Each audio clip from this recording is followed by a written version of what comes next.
All right, how to jumpstart your Acura MDX. Okay, so open your driver's side door, and then down here, underneath where the kick panel area is, you'll see the little lever there for the hood. Pull that, and that'll release your hood. You heard it just pop out there. All right, so now that you've got the hood release pulled, it will pull your hood, or pop your hood rather, but you won't be able to get it up completely because there's another secondary latch. So you'll have to come up here, and just above the emblem on the passenger side slightly, you'll push that to the driver's side, and then you'll be able to open it. And that's the secondary safety lever there, and you push that, and that releases the hood the rest of the way from being held here. Now, once you got your hood open, it's kind of difficult to jump start one of these because you can only get to the positive. Let me show you here. You can only get to the positive terminal here, right? See the plus and the red there? That shows you that's the positive. Now, in order to get to the negative, you've got to remove all this plastic here, and it does just pop up pretty easily. If you wanted to remove it, you can just pop it up like this with your hand, and it comes out all the way around. But if you don't want to do that and you want to save yourself some time, just ground your negative to the brake master cylinder bolt back there, right? And that will give you a good enough ground to get the vehicle started. So positive here and negative there. Today I'm going to be using my Noco GB 150 box.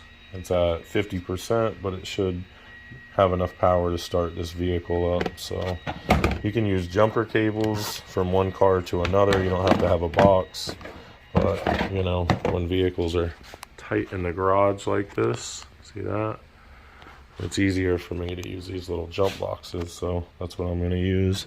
Always hook up your positive first, and then your negative. I make them so hard to clamp onto nowadays. Alright, so now we're going to take our negative, and we're going to get it mounted back there on that bolt. Now, with this box, it won't give a readout here unless we have a good ground. So I know automatically once I plug into that and it comes on that we have a good connection, because see here, if I unplug it, the digital display goes away, and then when I clamp it, it comes back on. So that is a good ground. Go ahead and turn the light off. See, we've got 10.4 volts. The vehicle needs to have 12 to start. We'll turn the box on, and it should jump to about 11. 10.9, but that's enough to get us started. All right, if you would, sir, please go ahead and try to start your vehicle, just like normal.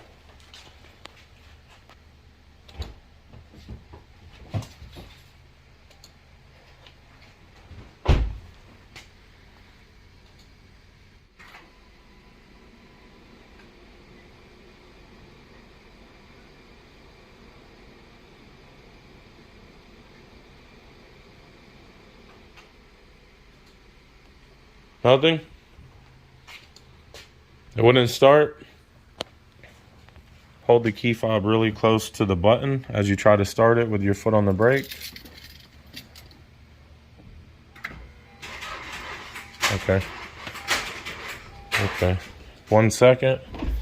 Alright, so what we want to do here in that situation is we're not getting a good connection, or we don't have enough power, so we're going to squeeze this terminal on the positive to get it better. Go ahead, try it, sir.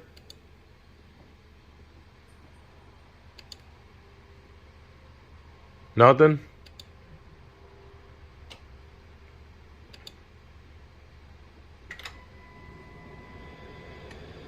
Try it.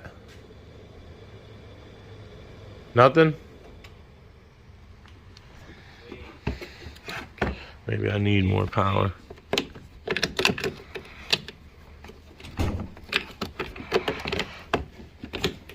Checking to see if the battery has charged. Yeah, it doesn't. Okay, try that.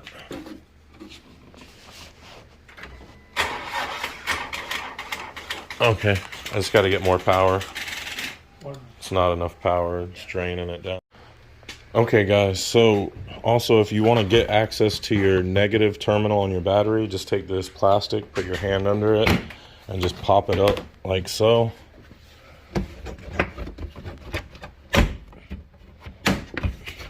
Don't be afraid to break it, it won't break. And then you just gotta pop it all the way around like so. We got one more in the middle holding. I just heard one go under. Right, and then it just kind of moves up and out of your way. And then you can see down here to your negative battery terminal. So we're gonna put another connection to that as well as the brake booster bolt back there. So if you wanted to get total access to the battery, you're gonna have to remove these two screws here, which is gonna get that little cold air intake thing out of the way for you.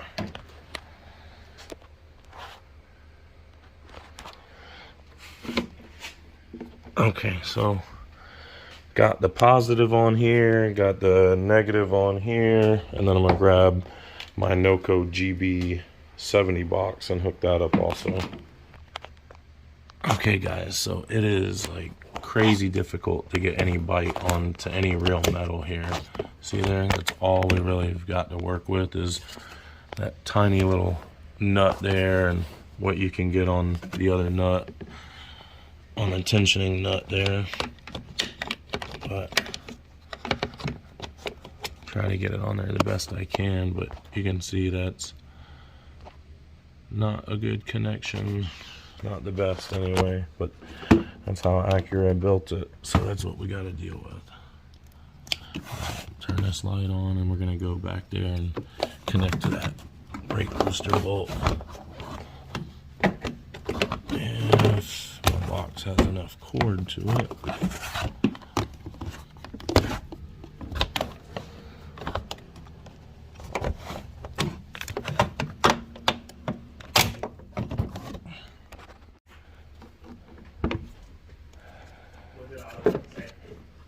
Just say if it is under warranty, you know, they can exchange it.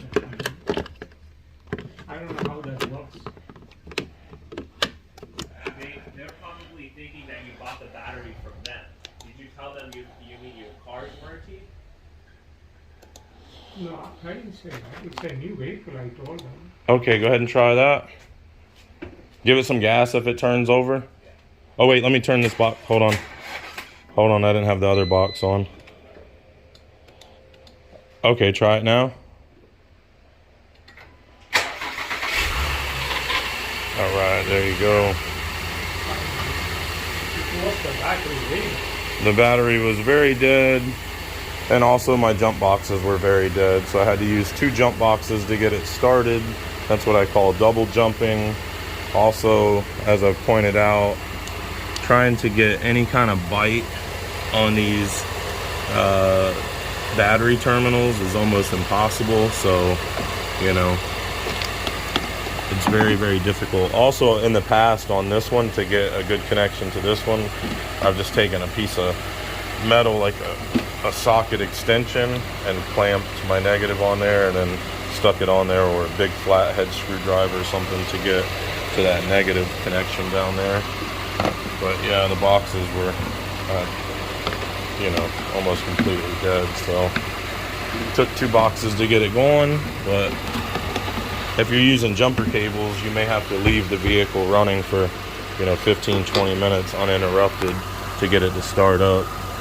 So keep that in mind. These things are kind of difficult to jump because of the connections.